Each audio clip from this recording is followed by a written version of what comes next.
Onde é que você vai ganhar mais dinheiro? Investindo nas empresas públicas ou privadas? É o que vamos descobrir hoje no Cafeína, que começa depois da vinheta.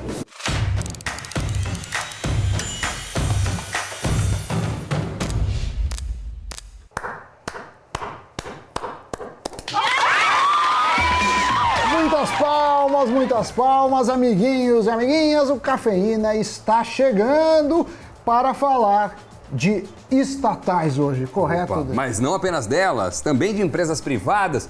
Quem será que vence no ringue das empresas? Quem? Públicas ou privadas? Eu não sei, mas eu descobrirei no Cafeína de hoje.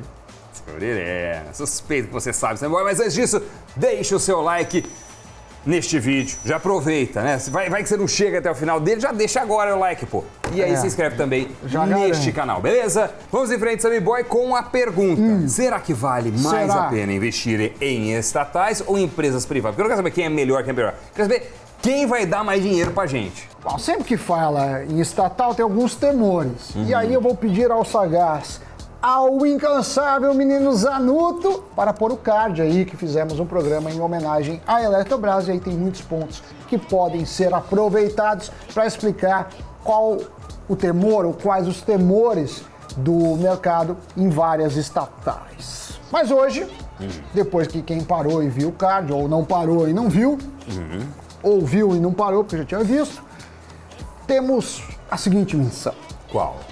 Entender prós e contras desse duelo, desse embate, desse ringue formado por privadas e estatais. Recentemente tivemos um episódio em que os papéis da Petrobras despencaram após a fala do governo sobre interferir nos preços dos combustíveis, além da indicação de um substituto para a presidência da estatal. Na época, as ações desabaram mais de 20% e a companhia perdeu mais de 100 bilhões de reais em valor de mercado. Essa situação é apenas uma das diversas envolvendo influência política e que já abalaram estatais listadas em bolsa, cenário que raramente acomete empresas privadas. Isso porque elas sofrem menos interferência. Raros são os casos, né, que você tem algum movimento setorial do governo que influencia o setor de atuação.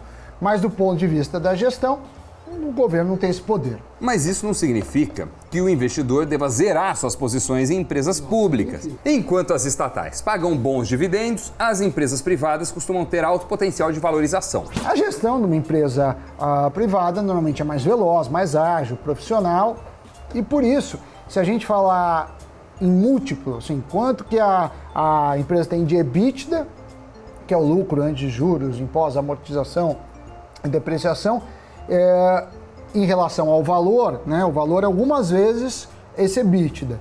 Geralmente, nas privadas, é maior esse múltiplo. Por quê? Porque todo mundo entende, de uma forma geral, uma melhor gestão. Diversas companhias de capital público e misto pagam dividendos considerados atrativos pelo mercado, o que faz muitos investidores olharem com bons olhos para elas. São empresas maduras, com um bom fluxo de caixa e, por isso mesmo, são boas pagadoras de dividendos. Além disso, elas têm aquela certa estabilidade, não estão no momento de reinvestir loucamente para crescer, né? Então, é diferente de empresas de tecnologia, por exemplo, que demandam muito capital nessa fase de avanço exponencial. E, normalmente, por isso mesmo, as empresas tech pagam menos dividendos. Já no caso dessas estatais, empresa de saneamento, empresa de petróleo, empresa de banco público, essas coisas, aí o dividendo é mais atraente. A Taesa, por exemplo, que tem a CEMIG, controlada pelo governo de Minas como seu principal acionista, encabeça a lista das maiores pagadoras de dividendos e de juros sobre capital próprio dos últimos 12 meses, de acordo com o levantamento feito pela Economática. Foram pagos quase 19% em dividendos no último ano. Outras estatais, como a Copel, a Eletrobras, Petrobras e a própria CEMIG também se destacam. Segundo o professor do curso de Economia da FAAP, o Johnny Silva Mendes, as estatais em geral nascem em segmentos que muitas vezes não interessam ao setor privado por demandarem grandes aportes iniciais, que acabam sendo bancados pelo governo. Mas ao longo do tempo, a necessidade de reinvestimento no negócio diminui. Como são setores mais tradicionais, os recursos vão mais para a manutenção da empresa, o que acaba levando a empresa a direcionar o seu lucro aos acionistas. No Brasil, as companhias de capital aberto são obrigadas a distribuir um percentual mínimo de seus ganhos. Entretanto, o investidor que busca a companhia pública para embolsar dividendos precisa ter alguma cautela. Isso porque a máxima de que toda empresa precisa criar valor para o acionista, ou seja, gerar lucros, nem sempre se aplica às organizações públicas. O objetivo de uma estatal muitas vezes tem mais relação com o bem-estar da população do que necessariamente criar valor para o seu acionista. Os segmentos de combustível e energia elétrica, que sofrem com frequência interferência de preços do governo, são alguns exemplos. Por isso, é importante estudar os movimentos da empresa nos últimos anos e se as ingerências do governo estão afetando seus negócios. Outro ponto de atenção é a forma como essas companhias são administradas. Enquanto as empresas privadas procuram uma gestão mais profissional, focada em resultados, o analista José Falcão lembra que as estatais se transformaram em grandes cabides de empregos, muitas vezes com políticos assumindo posições de liderança, porém sem requisitos técnicos adequados para o cargo. De acordo com o analista, o resultado disso são empresas menos eficientes, menos rentáveis e que muitas vezes viram um peso para a máquina pública. E além disso, nem sempre é possível saber o caminho que será trilhado por essas empresas públicas, já que uma mudança de governo, especialmente quando você tem uma eleição e uma mudança de governo, você pode ter um desvio de percurso, pelo menos do percurso inicial. Justamente pela dificuldade de identificar o trajeto que as estatais vão percorrer, somado aos desafios que essas companhias têm para acompanhar a agilidade de uma empresa privada, é que o investimento nas estatais representa um risco maior. E isso leva os investidores a negociar essas empresas com o chamado desconto, né? Ou seja, as ações são precificadas a um valor menor do que se as mesmas empresas estivessem sendo geridas pelo setor privado. Por outro lado, quando temos um governo mais pró-mercado, que pensa mais em privatizações, redução da folha do funcionalismo e em reformas administrativas, esse risco diminui, risco menor, você tem esse deságio menor também. O que a gente pode pensar é o seguinte: você tem duas empresas iguais, mesmo setor, mesmo tamanho, sei lá. Só que uma é estatal, não. Como a estatal pode ser usada como instrumento político, dependendo do governo que estiver no poder, você fala assim: olha, se tiver o mesmo preço para os mesmos ganhos, eu vou na não estatal. Então, esse é o preço que se paga, Dani. Por isso você tem um deságio. As companhias privadas, especialmente as inseridas no setor de tecnologia, que estão em plena expansão, costumam seguir um ritmo diferente das organizações públicas quando se trata de distribuição de lucros. Isso porque essas empresas, racionalmente, não têm por que distribuir todo o seu lucro, já que vão usar para reinvestir em crescimento. Entre os exemplos clássicos, a gente pode citar aqui a Amazon, que nunca pagou dividendos aos seus acionistas, justamente porque direcionou os recursos para novos projetos e, ainda assim, os acionistas que entraram lá atrás estão muito felizes, porque a ação fez assim, ó. Foi para o espaço com o Bezos. Mas esses negócios tendem a empregar muito bem os lucros, o que leva também as ações terem um ganho de capital em pouco tempo, até porque quando ingressam na bolsa, elas fazem uma série de promessas ao mercado que precisam ser cumpridas para continuar ganhando confiança e ter valorização.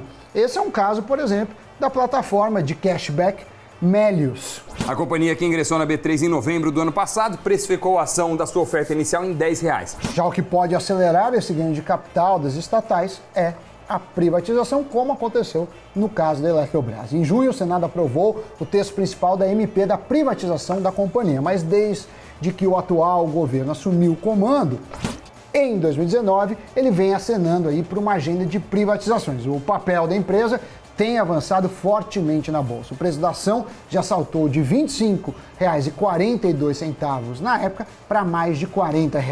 Bom, mas Sammy Boy, embora a probabilidade de sucesso com uma privatização do ponto de vista do investidor, pensando em seu retorno, seja muito grande, ela não é uma certeza. Nada é certo nessa vida. Nada. Né? O movimento de compra de ações vai atraindo mais gente conforme as notícias e a probabilidade de privatização vai ganhando força, né?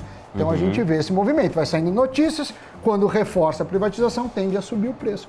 Quando diminui a chance de privatização, derruba o preço. Muito bem, Sammy Boy, mas resumindo então. Tudo tem seus ganhos e tudo tem seu papel. Você não pode, Sammy, sempre olho com um pé atrás estatal. No entanto, são empresas gigantes. Então, eu tenho talvez uma posição menor do que outros investidores, mas isso é um caso muito particular meu. Porque essas interferências do governo, para mim, é risco. Agora, não quer dizer, não vale a pena. Tudo é uma questão também de preço que você entra e, no meu caso, de diversificação. Às vezes, para ir para determinado setor, você quer ir para a petroleira. A Petrobras acaba sendo a mais importante do país, né? Então, é um jeito também de você acessar um setor, ainda que tenha a PetroRio e algumas outras. Sabe, Sammy Boy, que eu não gosto muito de estatal. Não. Não gosto de investir em estatal. Não vai ter a Donibras quando você for presidente. Dificilmente vai ter Donibras quando eu subir a rampa do palácio. E eu vou dar cambalhotas que nem meu amigo velho Vamp. Mas, embora eu não seja fã de empresa estatal, eu já cheguei a alocar 90% do meu capital em duas estatais. Só duas. Metade Petrobras, metade Banco do Brasil. Mas por um curtíssimo prazo de tempo, porque, na minha percepção, eu enxerguei ali uma oportunidade. Foi bem quando caiu 20%, falei, não é possível, 20%? Não acho que o pessoal perder. tá olhando errado, tá sendo exagerado, não foi bem isso que quis dizer, não sei o que, blá, blá, pum, botei metade Petro, metade Banco do Brasil. Aí subiu bem, poucas semanas depois subiu bem. Mas, via de regra, e é o caso agora, eu não tenho uma exposição alta em empresas estatais, porque eu acho que dá para ganhar dinheiro em outras empresas e eu prefiro ter as minhas apostas ali direcionadas para o setor privado, para as inovações e para o avanço do setor privado e não ficar dependendo de um governo, de outro, coisa do tipo.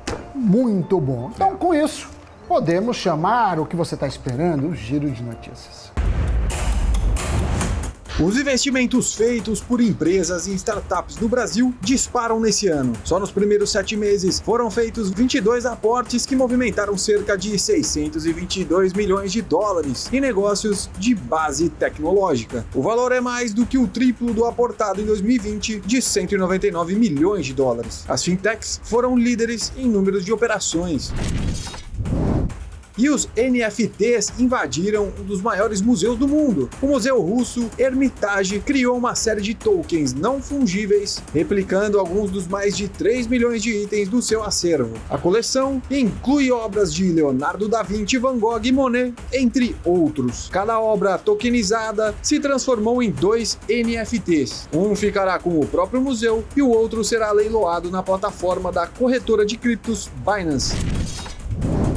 Portugal anunciou que vai permitir a entrada de turistas brasileiros, quase 18 meses depois de restrições devido à pandemia. Os viajantes do Brasil agora já não precisam ficar em quarentena, mas devem apresentar um teste negativo de Covid-19. A mesma regra se aplica a visitantes da Grã-Bretanha, de acordo com o governo português. Agora sim que as notícias foram giradas com essa voz retumbante de Marcelo Zanutto. Editor, Zanutto merece um like neste vídeo, Sammy Boy, você acha? Certamente. Não só um like, uma ativação do sininho, inscrição no canal e, quem sabe, um singelo, porém elogioso comentário. Não nós. Não para nós. Não é pra gente. Não é para nós, é para o menino Zanutto, que é o que faz o dia dele feliz. Ele fala que todo dia ele reza para a saúde, para ter paz no mundo e para que tenham likes nos nossos vídeos. Um alto engajamento nos vídeos que ele edita e que nós apresentamos. É então, o que ele pede a Deus. Em nome de Menino Zanutto, trazemos aqui esta súplica, este pedido. Muito obrigado pela companhia e até a próxima. Tchau.